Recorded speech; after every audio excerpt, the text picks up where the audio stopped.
Welcome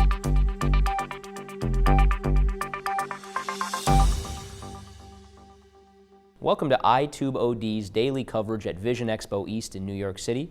We have the pleasure of welcoming Dr. Dave Kading, who presented on meibomian gland disease and dry eye. Dave, I've got a question. What's new in dry eye and meibomian gland disease?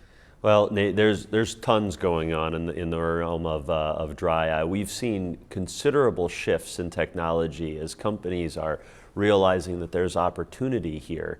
And that's exciting for us because it's teaching us that there's a lot of things that we've missed historically around dry eye and that we didn't even know. I look back at 3-4 years ago and what we've even learned in the last couple of years. It's been pretty amazing how we've come to understand that dry eye is no longer just this ubiquitous disease that we call my eyes are dry, but instead about 86% of patients who have dry eye have a meibomian gland dysfunction as a major cause. And because of that, we now have specific targets that we can look at for success for our treatments.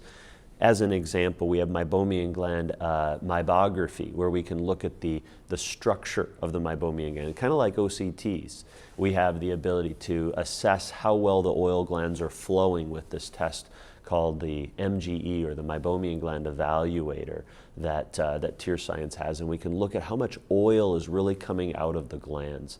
And the beauty about that is we can look at the outcomes post-treatment and find out whether we are really making a dent in this condition rather than just trusting symptoms alone. With glaucoma, we can do that with OCT and visual field. Now with dry eye, our treatments can actually be measured and evaluated over time. Excellent. Thanks for that update on meibomian gland disease and dry eye. Thank you for having me.